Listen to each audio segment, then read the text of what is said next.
नहीं तो आजकल हम ये भी देख रहे हैं कि चेहरे की खूबसूरती को लेकर बाजार में कितने ब्यूटी पार्लर आए हैं। प्लास्टिक सर्जरी एक नया तरीका आ गया है और ये सारे तरीके किस काम के, अगर हमने सोचा तो। परंतु ये सारा चल रहा है, चल ही नहीं रहा है, उसमें बढ़ोतरी हो रही है। ऐसे कई ब्यूटी पार्लर तैयार हो रहे हैं, ऐसे कई प्लास्टिक सर्जरियां बन रही है। परंतु मन की प्लास्टिक सर्जरी कौन करेगा?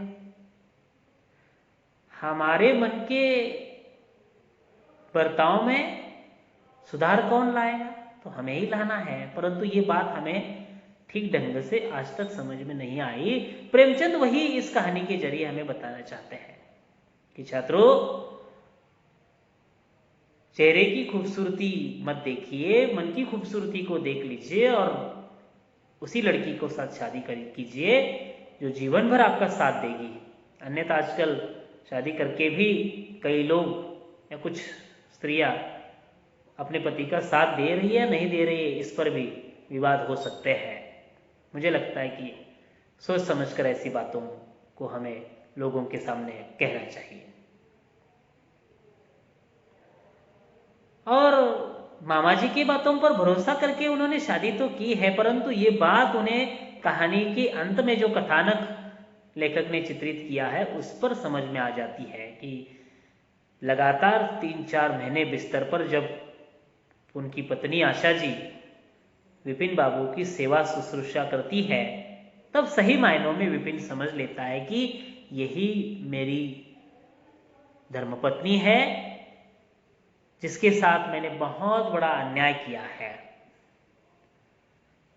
जिसके साथ मैंने बहुत बड़ा गलत इस्तेमाल किया है, उसका गलत फायदा लिया उसके स्वभाव का।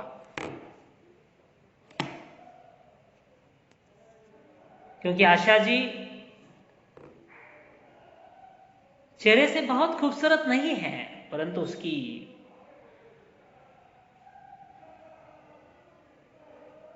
देखने की जो दृष्टि है वो बेहद खूबसूरत है। मुझे लगता है घर में कार्यक्रम जो विपिन बाबू के रखा है उसमें कई स्त्रियां सज धज कर आई है और विपिन बाबू के मित्र भी उन्हें मिलने के लिए आए हैं। विपिन बाबू दूसरे मंजिले पर है और जहां पर खिड़की है वहीं पर उसका बिस्तर, बेड जो हम कहते हैं, लगाया है और विपिन बाबू और उसके मित्र खिड़की से झांक कर देखते हैं नीचे और मित्र विपिन बाबू को पूछते हैं कि देखिए परियों का कैसा मेला जमा हुआ है। मतलब स्त्री को लेकर हमारी जो ये सोच है भारतीय संस्कृति में, पुरुष सत्ताक परंपरा की सोच जो है, इस सोच को भी प्रेमचंद ने इस कहानी के जरिए बताने की कोशिश की है। और उनके मित्र उन्हें पूछते भी है कि इनमें से कौन सी स्त्री आपको खूबसूरत लगती है, जरा बताइए तो। तब जाकर विपिन बाबू खिड़की से थोड़ा नीचे झांकते हैं और देखते हैं और एक स्त्री उन्हें नीचे दिखाई देती है जो थाली में फूल माल रही है। और थोड़ी देर के पश्चात वह स्त्री ऊपर देखती है खिड़की की ओर।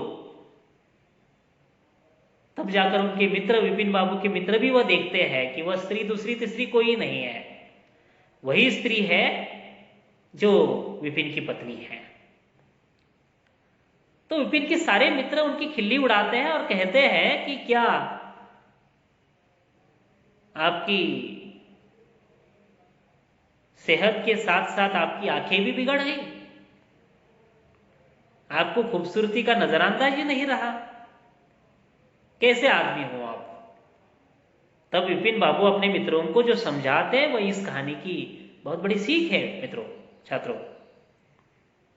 और वो बताते हैं कि वही मेरी धर्मपत्नी है जिन्होंने मेरी दिन रात सेवा की है और आज मुझे वही खूबसूरत लगती है। अब विपिन बाबू को अपनी पत्नी जो काली कलूटी थी, जो चेहरे से बदसूरत थी, जो दिखने में खूबसूरत नहीं थी, उसके गुणों की सही पहचान सही मायनों में आज विपिन बाबू को हो गई है। और विपिन बाबू कहने लगे हैं कि मेरी वही धर्मपत्नी, मेरी वही पत्नी मुझे खूबसूरत लगती है। दूसरी स्त्रियों की ओर देखने का मेरा मन भी नहीं होता और मैं देखूंगा भी नहीं और मेरी वो सोच भी नहीं। इस कहानी की कथा या आशा का पूरा बर्ताव विपिन का जीवन परिचय बदलने में मदद करता है। ये इस कहानी की सबसे बड़ी उपलब्धि है छात्रों। साहित्य क्या पढ़ाता है? तो साहित्य यही सीख हमें देता है, जीवन यापन करने की दिशा हमें देता है, जीवन यापन करने की कला हमें सिखाता है। यही साहित्य है।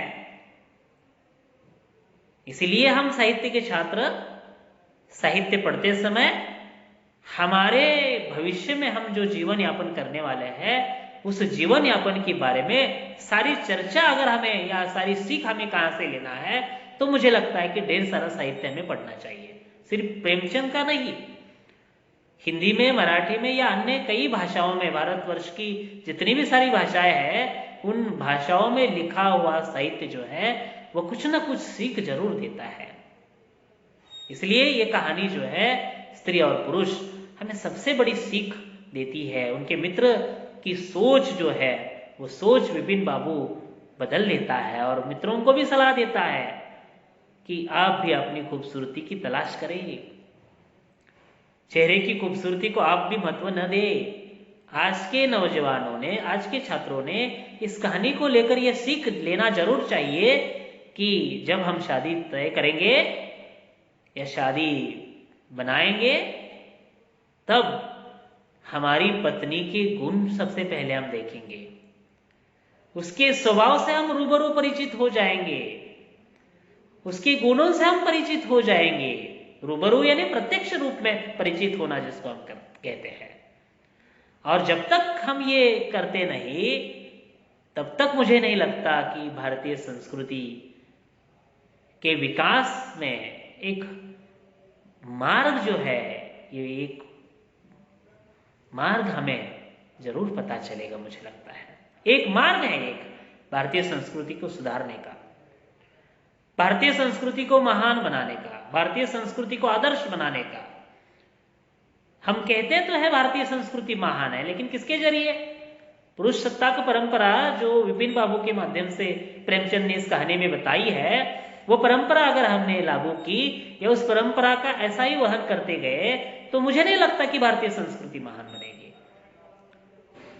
परंतु बच्चों, आशा के माध्यम से जो इस कहानी में जो सीख दी है, उस सीख को अगर हमने जीवन यापन में बदल दिया या उसको थोड़ा सा ढाल लिया, तो मुझे लगता है कि भारतीय संस्कृति महान हो जाएगी।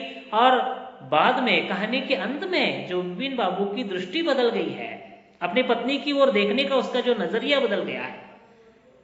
जब वो खाना खाते समय उनकी पत्नी पूछती है कि मुझे चेहरे बनाने वाले डॉक्टर के पास क्यों नहीं लेके जाते, तो सिर्फ विपिन एक कारण बताता है कि मुझे काम देखने के दौड़ धूप में समय ही कहाँ रहा है, और आपको किसने बताया चेहरा बनाने वाले डॉक्टर आए हैं? तो पत्नी कहती कि मैंने सुना है, मुझे लेकर जाइए, मेरा चेहरा खूबसूरत बनेगा तो कम से कम आप बात करेंगे मुझसे।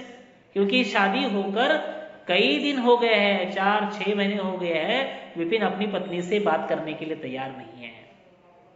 ये क्या सीख है, मुझे बताइए छात्रों? ये क्या उपलब्धि है इस कहानी की कि जो नव युवक अपनी पत्नी के साथ शादी कर चुका है, जो एक नौजवान लड़की के साथ शादी कर चुका है, वो 6 महीने भी हो गए अपनी पत्नी के साथ बात करने के लिए तैयार नहीं। कारण ये की है क्योंकि वह दिखने में खूबसूरत नहीं है, वो दिखने में बदसूरत है। परंतु सही मायने में जब वो बीमार पड़ जाता है और पत्नी उसकी सेवा करती है, तब वह अपनी पत्नी के गुणों को पहचान लेता है और उसी पत्नी को आदर्शवत मानने लगता है, जो भारतीय संस्कृति की आदर्श स्त्री है। आदर्शता के यही लक्षण है छात्रों, दूसरे तीसरे क्या लक्षण हो सकते हैं? परंतु आजकल हम इस आदर्श को